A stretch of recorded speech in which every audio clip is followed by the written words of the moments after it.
Hello ka-vibes! Good afternoon! It's me again, Song Euro. So for today's video, nandito tayo sa Mount Fuji. Yes, this is our fourth day. Ito ang ating destination. So for today's video ay bago nga pala natin tayo ay nakarating dito sa Mount Fuji ay maaga tayo nag-ready. Bali 7 AM ang ating service. Grabe. So gumising tayo ng 5 AM para makapag-prepare. Dahil alam mo na, medyo matagal tayong mag-ayos, mag-asikaso.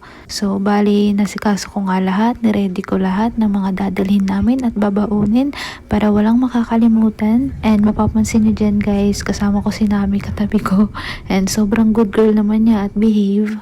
Pero nung na-feel niya na bird na siya, kaya naman nakipagkulitan na ako. So, ito pala ang ating fourth day here in Tokyo dahil natapos na ang ating mga araw sa Hokkaido. Grabe guys, fourth day na tayo here in Japan. So enjoy talaga, grabe. So kahit puyat, pagod, pero hindi mo alintana kasi grabe guys mga view, nag-enjoy talaga ako. Kaya naman nakipagkulitan muna ako. At dahil wala pa nga tayong breakfast, so meron ditong terminal na binabaan tayo at meron lang tayong 15 minutes para naman makabili ng ating makakain. Kasi bawal guys kumain sa sasakyan or uminom, kaya naman madalian ang ating kain. At yung natira nating food ay tinake out na lang natin siya at binaon. So guys, tip ko lang sa mga babiyahe pabundok kasi mamamundok tayo today. Kaya ang daladala namin ay backpack much better para dun mo na lang siya ilalagay isahan at hindi rin masyado hassle magbitbit ng mga kung ano-ano. Kasi nga dito sa Mount Fuji guys, bago ka makaakyat ay puro hagdan pataas. And sobrang taas talaga, nakakahingal. Pero nakaya naman natin. So, kaya maganda guys, may baon kayong tubig kasi nakakauhaw. And sa mga oras na yan guys, napakaganda ng panahon. Mainit siya guys na malamig. Pero dahil nga akit tayo ng bundok, kaya grabe, pawis-pawis din. Kaya maganda ang suot natin guys ay meron tayong panloob, meron din tayong jacket, hindi mawawala yan. Kasi dito sa Japan, kapag mga ganitong winter, paiba-ibang panahon, tapos minsan sa araw ay mainit, sakto lang yung climate, yung weather, tapos sa gabi naman ay sobrang lamig na. The first thing na tinry namin dito nung maka-arrive na kami ay ang chow mein sa Chinese, na kung sa English naman ay strawberry. At napakasarap na ice cream pa rin. At yung mga Fuji apple, sobrang ang dami nilang mga prutas dyan guys na binibenta. So bago kayo pumasok sa loob, mapapansin nyo na maraming mga nagtitinda dyan na pwede nyo itry at bilhin. After nga namin guys, mag-merienda ay ayan, umakyat na agad kami pataas. Pero guys, dyan sa pinaka-tuktok, hindi na namin kasama sila Nami. Bali, ang kasama ko na lang din ay si Migo kasi nagpaiwan na sa baba yung lola lolo. So, dahil nga medyo mahirap nga talaga guys umakyat pataas, kaya nagpaiwan na lang sila. Ayan, mapapansin nyo guys na hagdan-hagdan, sobrang pataas, diba?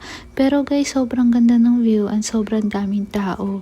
Isa pala tong tourist spot dito sa Japan na kung saan marami talagang iba't ibang lahi ang dumadayo pa makarating lang dito dahil nga sa napakagandang tanawin ng Mount Fuji. Sa sobrang taas nga ng mga hagdan na yan at aakitin namin ay talagang huhubarin mo yung mga jacket mo dahil pagpapawisan ka ng todo.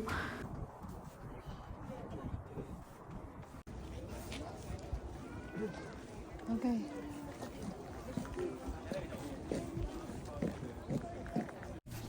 Hello ka-vibes! Good morning! So for today's video, nandito tayo ngayon sa Mount Fuji, dito sa Japan. So this is our 2 days tayo sa Hokkaido, kung saan nag-play tayo ng snowboarding. And the third day, bumalik tayo ng Tokyo para mag-visit sa Mount Fuji.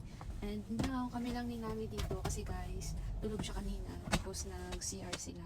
So kailangan ko ng kasama magbabantay pa ulit para makalabas naman ako. So waiting lang ako. And yan, mamaya mamumundok na tayo. And muna, adventure! Hello ka-vibes! Say hi! Hi! Good job! Ayan guys, so finally natanaw na natin ang Mount Fuji at ang pinaka church nila. Alam nyo ba guys, wala kaming ibang ginawa dyan kundi umakyat, mag-picture, mag-video. And sa part na yan guys, meron dyan yung parang maghuhugas ka, magwawash. Yan, wala akong pinalagpas, tinry ko din yan kami ni Migo. Tapos meron din dyan guys yung maghuhulog ka ng coin, tapos bubunot ka ng ng papel, ng parang message ganun. Wala, tinry ko lang lahat dyan. Tapos may souvenir din dyan, yun sinubukan ko rin dyan kasi nga bumili ako ng 3, yung isa kasi kay Migo, sasabit niya daw sa bag niya. Bumili ako ng 2 and kung ano yung magustuhan ni mama. So yun guys, may mga binili akong souvenir na gusto kong i-share sa kay mama tsaka sa mga kapatid ko.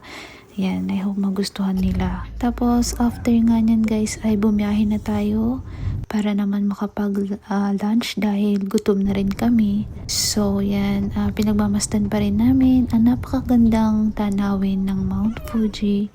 Dito pala kami guys magla-lunch. Yan, napakasarap ng food nila in fairness. So, yan, Japanese style talaga kasi nasa Japan tayo.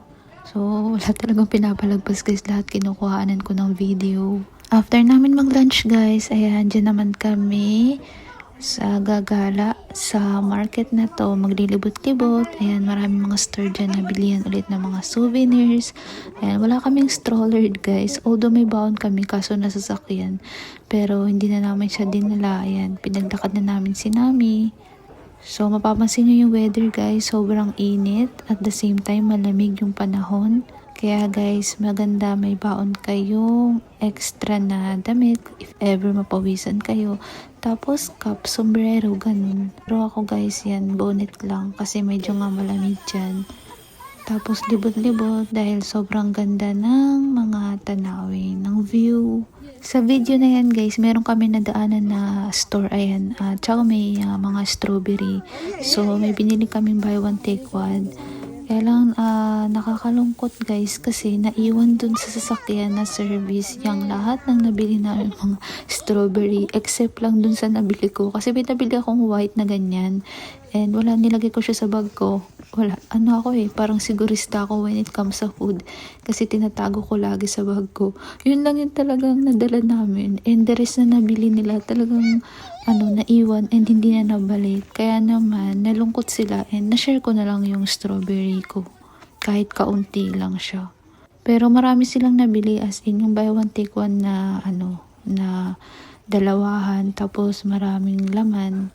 Yung binili nila, parang naka-4 ata sila ng box. After ng aming paglilibot, paglalakad at pamimili, ayan, sumakay na agad kami dyan sa van, sa sasakyan, para naman pumunta sa last destination dito sa Mount Fuji, kung saan doon kami pwedeng mamili ng iba't iba pang mga souvenir, mga pasalubong. Ayan, napakaganda niya guys at napakalawak, kaya sulit talaga.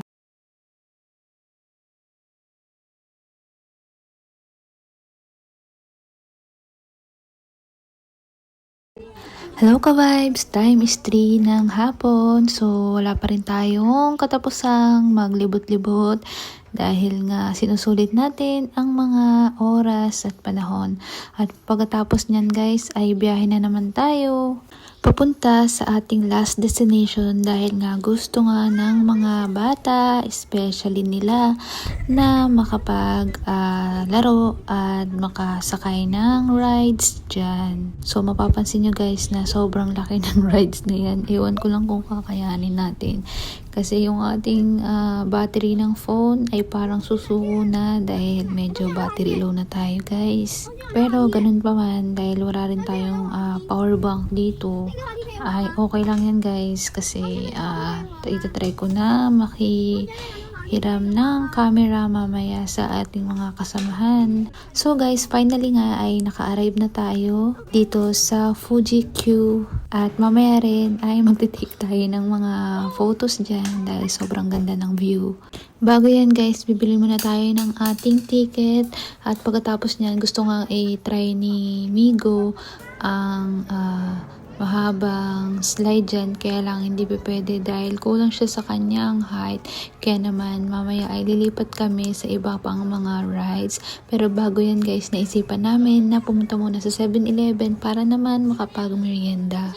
Sobrang ganda dito guys, tsaka sobrang lawak. Ayan guys, dito ang 7-Eleven ng Japan. So gusto ko nga itry yung kanilang masarap na strawberry shake na ikaw mismo ang magtitimpla niyan. Alam nyo ba guys na first time ko dito sa Japan? Kaya naman yung mga bagay na nakikita ko na hindi ko pa natatry is gusto ko talaga itry. And alam nyo na guys, adventurous tayo. Speaking of adventurous, so wala tayong kinatatakutan kahit sa mga rides na yan na gusto nating itry hanggat maaari. Pero hindi ko lang alam guys kung matatry natin yung yung mahabang train.